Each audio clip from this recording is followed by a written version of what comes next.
you mentioned your first full truck season, and you mentioned your first win at Texas. Texas was very good to you. Texas was good to us. Texas was special to us. What do you remember about those races in particular? You know, my family had a ranch just down the road at the time, and we all, you know, look at the South Point, and we have an equestrian center here. People don't realize we've had ranches in town forever. We're a cowboy family. My mother and my sister are huge in the equestrian business. My dad, mom, and sister all own bucking horses and bucking bulls. You know, I mean, we're cowboys, and Texas had a special feel for us because of that. But my team, Shane Wilson was the leader of that team, and you know, we used to go to Texas World Speedway. TK in 2001, Todd Myers, TKO Motorsports, a little team out of Texas, took me for the first time to Texas World to test right before the Texas race. Matter of fact, it was 9/11, and I know right where I was.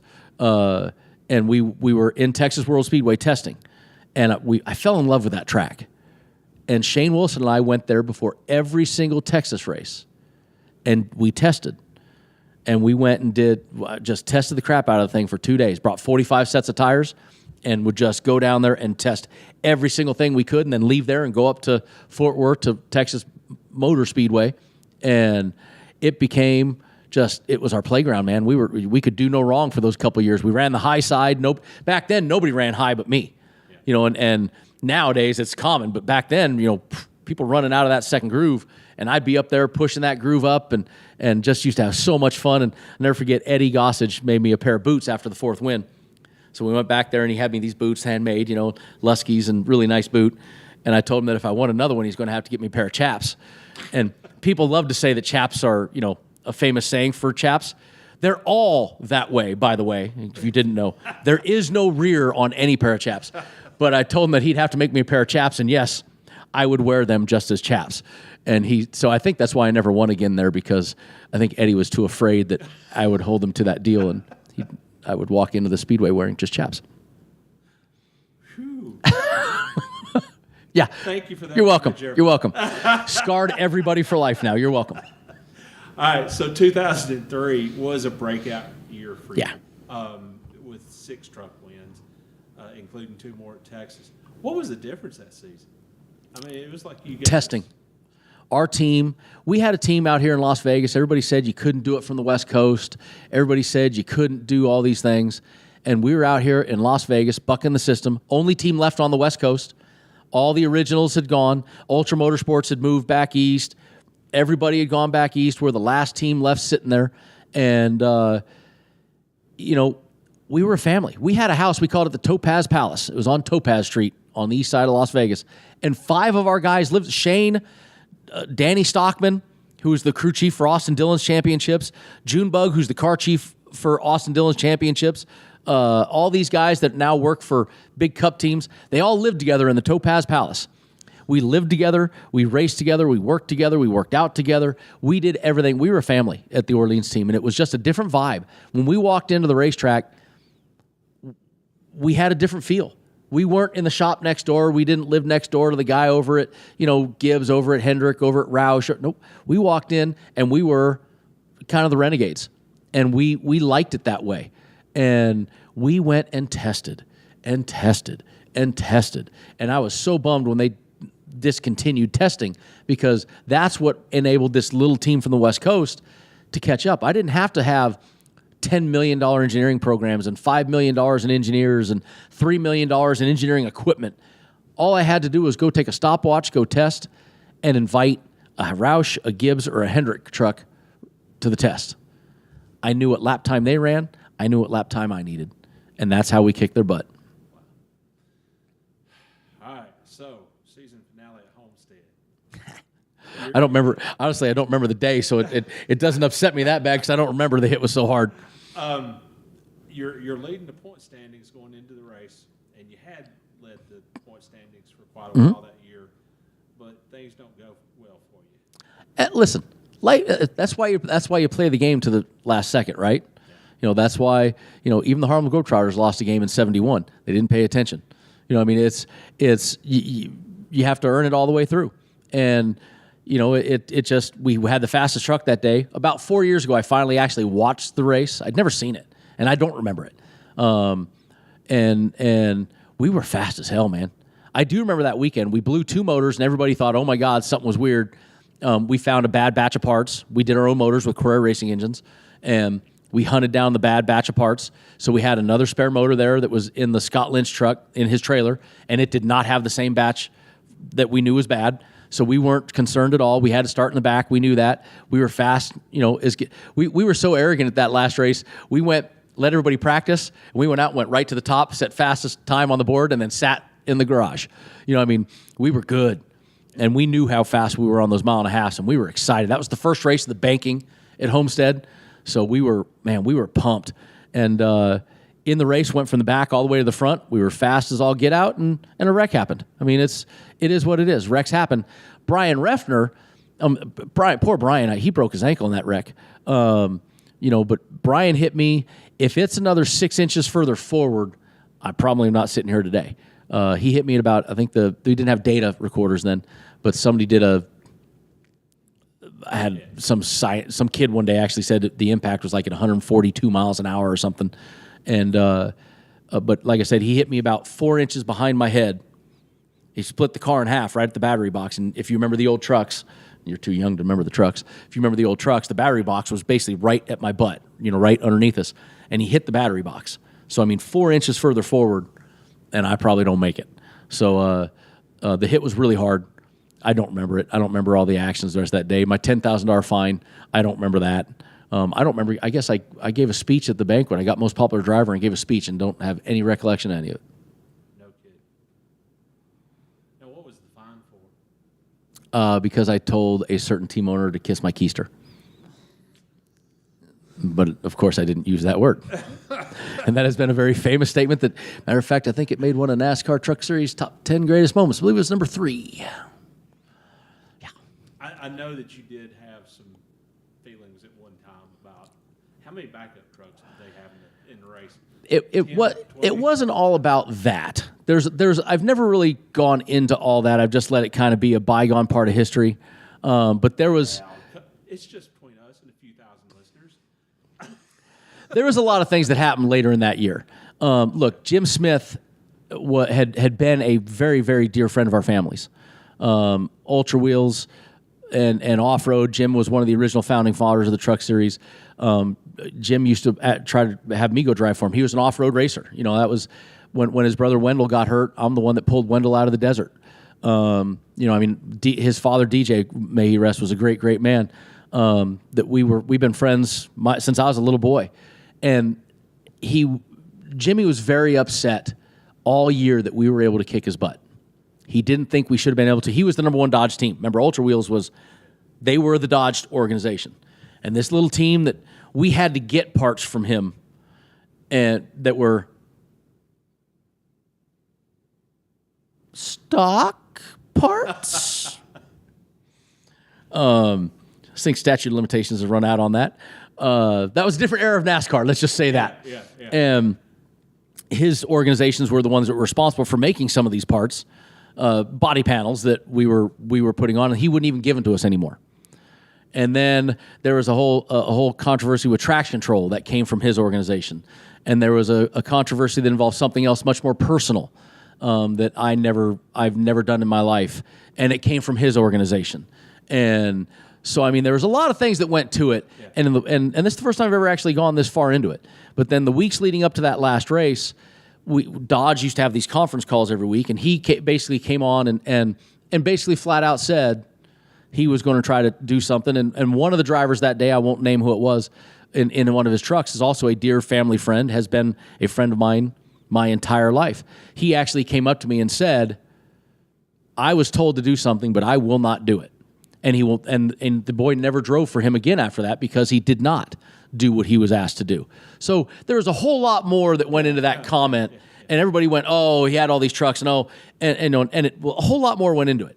And Marty Houston, I never was upset at Marty Houston.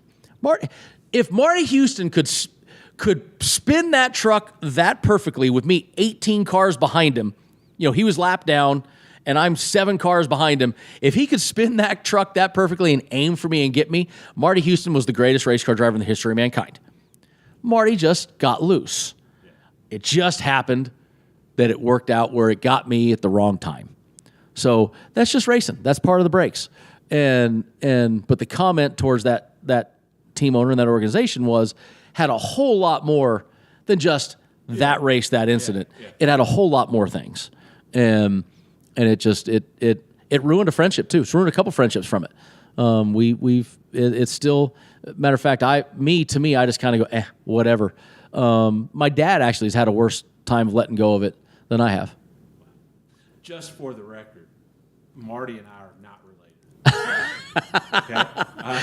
Marty was Marty at RCR was my car chief for me for a season. Okay. All right. And what was funny is Andy, Marty, people said, Marty never came up to apologize, this or that. And I said, Marty had nothing to apologize for. Marty had an accident. It wasn't Marty's fault, and I never felt like it was Marty's fault. But when I went to RCR, it was funny as hell. I walked in that door, and everybody went, "Oh God, you realize Marty Houston's here?" I'm like, "Okay." And his brother Andy spotting for Austin, and Marty ended up becoming my car chief, and people were like, at one point, me and Marty even staged a goofball little, like a mini little skirmish in the, to give people something to talk about. But yeah, Marty and I never had a problem. 2004, you did move up to Cup. Yep. What was your mindset going into that season? Did you feel ready? Yeah, I did. I did feel ready. And I was ready. 100%. My mind was in the right place on those things, and it was going to be. I was. And look, I came once again off road. Rick Mears, Roger Penske, one of my father's dear friends. Since I was a little boy, I've known Emerson Fittipaldi. Been hanging out with the Fittipaldis my whole life. Roger Penske. This was a dream come true. I'm going to drive for Roger Penske, this was great. And things, once again, I don't ever talk ill about most people. That I just spoke more about the Ultra thing than I ever have. Roger Penske was a great man to me. I did not really get to drive for Roger Penske. It didn't work out for me at the time. Timing in life is everything. Yeah. I've had great timing on many things, and in one thing, I had really bad timing. But out of that came one of my best friendships, Jasper Engines and Doug Bobble. Doug Bobble, the family, Jasper Engines Group, dear friends to this day. Doug and I share a birthday, actually, July 10th. And so Doug and I, have stayed friends all through the years from it, and I love his friendship for it. And honestly, another man named Walt Zarnicki. Anybody that knows Roger Penske at all knows Walt. Knows the man behind the man. And Walt is such an amazing human being. I love Walt Zarnicki. I love Mr. Penske. It just didn't work. Timing wasn't right. Timing, once again, timing is everything. It wasn't quite there. I never quite had, there's people there that I didn't like that were detrimental to the whole thing. But for me, mentally I was ready. Physically I was ready. It just, the timing wasn't there for what they wanted that team to be. Timing wasn't right. Talladega that year. You're leaving with 4 laps to go. I can just see you in the car, looking at the checkered flag. No, no, you really couldn't. It was really funny. At that point of the season, I had already made it known that I wasn't coming back to the team, and they'd already made it known I wasn't coming. Like, it was mutual at that point. Yeah. And Shane and I's relationship was very strained at that point. And we got the lead because we did not pit for fuel. And there was a caution, and Roger Penske came on the radio, and it's the only time in my life that I did not do what Roger Penske said. They were telling everybody to pit. They were telling us to pit. They were telling Shane to pit. I'd been told that we were going to be very, very close, maybe 1 lap from making it to the end. It was going to be close. And basically, they were all telling me to pit, and I was sitting in that race car going, "You all can kiss my..." I'm like, I ain't pitting. And I stayed out, and it was against everybody's wishes. And when I stayed out, Shane went, "Well, better hope you better hope you make it work for you." And it ended up being my career best finish at the time, a 4th place finish, leading with 3-4 to go.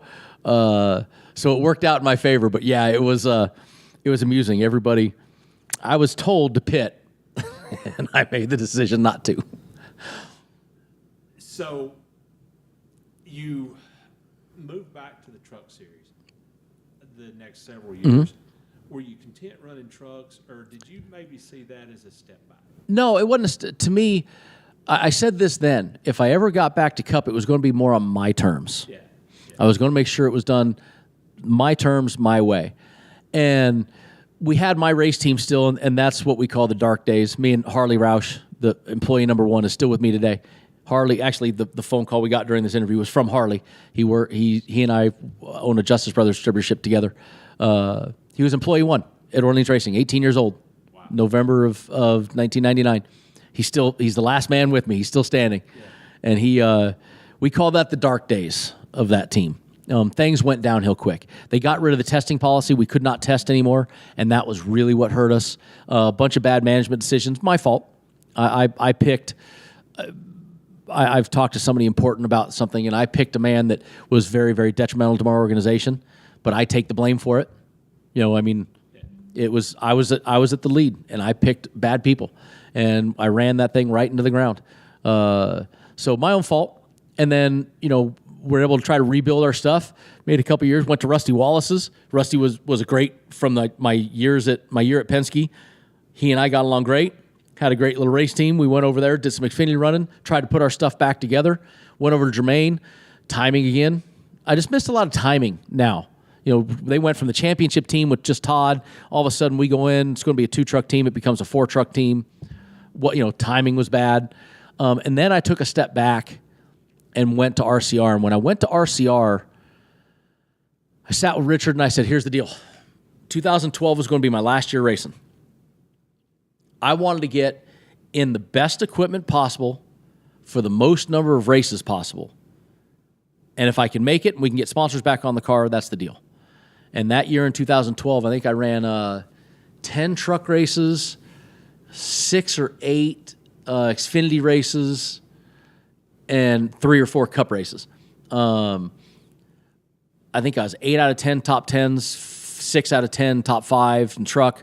I was 5 out of 8 top 5 in Xfinity, led laps, competed for wins, and Richard went, told you could still drive. Now let's go do this. And that's when we went back full time again. So that was my reevaluate year, and it was time to go back full time, and it worked out well. What did it mean to you to get that confidence back? At that point, it was shook. At that point, it was, what did we do different in the early days? What have I lost? Sometimes your mindset gets strayed, gets in other places. It was in a difficult spot, but Richard really did a great job of putting me back in that place. Ernie Cope. A lot of people don't like Ernie Cope as a crew chief. Ernie Cope's tough as a crew chief. I loved it. I only got to run 5 races or 6 races, whatever it was for Ernie. And I came into Ernie and I said, look, I hadn't run a race car in a month and a half, and I go to Darlington for him. And I looked at Ernie and said, I am not going to be top of the board on lap 1. I'm rusty, and I'm not going to be stupid. I only got so many races. We finished 3rd that day, but he was mad as hell at me all through practice. He was screaming at me, and I go, Ernie? And Ernie and I still get along great because we knew how to do things. I think we finished Homestead. I think it was 3rd or something, 2nd or 3rd at Homestead that year. In the last race, I got to race, in that race. So Ernie and I really helped. Then Richard reunited me and Shane together. And Shane and I's relationship, as I said, had been strained a long time. But I had always said, life happens, right? Everybody has ancillary things in life. Your son's sitting here. He has things in life that are happening. You're sitting here. You have things in life that are happening. We all have things that are happening. Shane was with me at Penske. It wasn't really supposed to be that way originally, but it became that way. And then Shane kind of had to fight for himself at a certain point. And so Richard said, can I put you back with, is it okay if we go back with Shane? And I said, all I need from Shane is 2 words. And if he gives me 2 words, it will be like nothing ever happened. And they put Shane and I in a room together, and he walked in. The first thing he said was, I'm sorry. And I went, gave him a hug. And from there, Shane and I were Bonnie and Clyde again. I mean, we were back on what it was. We made the same goofy calls. We started running top 5s. We started winning races again. And it was all, after that, it was me and Shane. And Shane and I, to this day, I was just talking to him a couple minutes ago. He's crew chiefing again for McAnally. And so, I mean, all I needed was, listen, if you have a real friendship and life happens, understand, get outside of your shoes. Life is bigger than just your box. I understood why Shane's life, why he did what he had to do. I understood that. All I needed him to say was, man, I'm sorry. And he did. And we went, let's go. 2014, you're in the Nationwide Series with Richard. Road America. you get by Chase Elliott in the last lap. And that was a pretty emotional win. It was a huge deal. First of all, just take the race itself. I'd had the lead 3 times, and I choked the lead 3 times. The last time, I wanted to drive out the Piggly Wiggly Bridge and drive down the highway till that damn race car ran out of gas. I was so embarrassed. I screwed up, and it was just... Then the rain came, and Shane and I had talked. Remember, Shane and I were together way back when. They didn't race in the rain way back when. And the Truck Series did no road racing even. They stopped all road racing. I used to tell Shane what a road racer I was. Shane never got to see it. I used to talk about how good I was in the rain. Shane never got to see it. So he's mad as hell at me after choking the lead 3 times. And he goes, oh, and he's like, he and I have that relationship back now. He's like, okay, Johnny badass. You're good in the rain, huh? Yeah. We restarted like 25th on the first rain. In 1 lap, I went to 14th. He goes, Next lap, I was 8th. Ran a couple laps, had another caution. He goes, okay, what do you want to do? I said, I had no working windshield wiper. Wiper was broke. Wow. And there was like 14 laps or 10 laps left or something like that at that point. And I go, here's the deal. We've run 8 laps on the rain tires, 10 laps on the rain tires. We had 10 laps to go. I couldn't see. I said, I need a windshield more than I need anything. I go, we're coming in for tires. After what I did the first one, he goes, deal. I come down pit road. Josh Sisko. They pulled the tear off. Josh Sisko took a Rain-X rag, wiped the Rain-X on, dried it. They put 4 new Goodyear rain tires on, restarted 22nd. In 2 laps, I was in 3rd. In 4 laps, I was in the lead. Had the lead, and had the late or actually was in 2nd, chasing down Tagliani, and then had the caution. He runs out of gas. We take the lead. I gave Chase the better line on the restart because I wanted to play defense, and I knew I could outdrive him. And I did. He got the lead on me because I gave him the preferred line, but I didn't want to get wrecked. Passed him in Canada corner, won the race, and it was emotional in a lot of places. I mean, look, it had been 11 years since me and Shane had won a race. That was a lot of emotion built up there. My grandfather had just passed away about 3 months earlier, and I jokingly say I never had an Xfinity car with my name on the door that won a race. Because the 2 I won were in 2014, and I ran my grandfather's name on the door every race. And Grandpa had died. Personally, there was a bunch of things on my personal life that was being difficult. And so, we got that win. It was just like all that emotion just came out. It was like, oh, my God. And I've always been one of those goofy, emotional guys anyway. You saw me earlier talking about Coach. So, I'm not afraid to show that. But it was a lot of emotion came out there. It was like, oh, the more fun one for me was Kentucky. Because Kentucky, all the emotion came out on the first one. Now it was like, oh yeah, now we're bad to the bone again. And so that one was even more fun.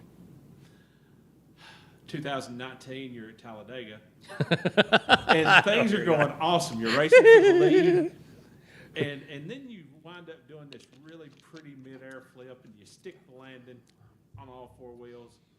Andy Lally called it a kick flip. Look, it's just a big one. No, it's just listen, I raced those races because they're an equalizer, but I also was very good at them. I enjoyed racing those. And it's funny, we're talking about this after Daytona this year where Brad Keselowski caused a few wrecks to a couple rookies. Yeah. Or one rookie and one veteran. But Brad's a pusher. Brad and right before that wreck, we come through turn 1 and Brad in 3 and 4, Brad had me sideways. And I held onto it and I had my hand saying, come on. Don't stop pushing me. I know he's there. And we come through 1 and 2, and he had me almost full lock, jacked up, but I had my foot on the gas and was still driving. And we came out of there, and we had this run, and that everybody, and I'm sitting there, and Moses' seas had parted. Then they were all battling the two lines on the bottom, and Brad's hooked up to me, and we got the run, and I'm watching. All I see is, I'm like, nobody pull up, nobody pull up, nobody pull up, nobody pull up. And I got to the front, and I'm like, holy cow, there's 6 laps to go, something like that, 7, 5, 4, I don't know, 7, 6, 5, something like that. And I'm like, oh, seas parted. And I already had 200 pounds of brake pedal. My foot was over the brake pedal, ready to grab the brake so I didn't get shot out 100 feet, where I get freight trained. And I mean, I'm ready. And, I don't know what's going on down here. I just know, next thing you know, I'm sideways on the field. And as soon as it landed, I just kept driving. If you watch the wheels, I started driving. I even asked if I could fire it back up, and they told me no. I was kind of bummed. I thought it'd be really cool to drive that one back. But yeah, I mean, it just, I've said before, and I mean it in that wreck. Flipping doesn't hurt. The only fear you have in flipping is what happened Ryan Newman Daytona the next year, when you're vulnerable and you get hit. But flipping doesn't hurt you. Hitting walls hurts you. Flipping leaves a lot of bruises, but doesn't hurt. And so to me, in the desert world, we flip all the time. We flip, push back over, and keep going. I'm used to that. But that was my first NASCAR flip right at the end of my career. And I'd say it was pretty darn spectacular. I don't know. I mean, if you can't be good, be spectacular. And I did it. I think you saying that, you've already answered my question, but that December, you announced your retirement as a driver. Did Talladega have anything at all to do with that? No. I retired in 2017. The Beard family gave me one of the greatest gifts. Timing is everything. Yeah. The Beard family came on board in 2017 and had me run races for them. And I knew before 17 started, I was retiring. We didn't announce it. Nobody was going to be doing some Jimmy Johnson retirement party for me, right? I mean, I'm not going to be getting gifts at every track and all that. I'm not that. And so we told my team internally this was my last year, so my guys knew. And a lot of those guys were on my team back in the Orleans days. We called it Orleans East, jokingly. Shane, Junebug, a lot of these guys. So all those guys knew. And I remember going to Homestead in 17, and a couple reporters noticed that all these guys from RCR were coming out taking pictures with me, with their wives and kids. And one reporter looked and went, "You're retiring." And I went, "Don't know what you're talking about." I knew then. The Beards gave me this great gift. They gave me a semi-retirement tour where I got to do cup racing at a level that I had never got to do. We were competitive. I was going to do it my way, and I got timing for the first time. And we did an amazing job. We went and ran the hell out of that race car for 4 years and competed for wins, 16 races for them, and we led laps in like 10 of them. And as Dave Moody always says, I think I won the Talladega 498 4 times. I just never quite got that last lap in. Yeah. So it was amazing. And in 2019, I ran 2020. And I was thinking of not doing 2020. But the Beards talked me back into it. And I said, okay, I'll do one more year. And Daytona was a great time. The flip in Talladega had nothing to do with it. Ryan Newman's flip in 2020 had more impact. Went right over the top of my head. That didn't bother me. But that was my friend for a long time. Teammate in 04. We're roughly the same age. He's a little younger than me. But still, I was like, ugh. And then COVID happened. And we go back to the racetrack. And the whole reason... Look, I'm a clown. We know this. I enjoy the people. Before we started this, I had guys at the South Point that I was signing autographs for outside the door that saw me walking down. I enjoy the people part of this. And all of a sudden, we show up to the racetrack. I can't be with the team. I've got to stay in my motorhome, go out to pit road, and then go back to my motorhome. It's not what I'm doing this for. And then last couple races, remember I told you Parnelli Jones told me that when you think about the family business more, well, I'll never forget, it was the December Daytona race, or not, sorry, August Daytona race, the second one, when they moved it, 2020, they moved it to postpone it and everything. And I'm running, and it was gone time. It was time to go, right? 7, 8, 9, 10 laps to go. Time to go. My body wouldn't go.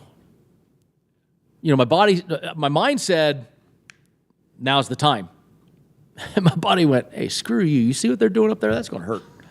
And all of a sudden, I started having this internal struggle of that's when you get hurt.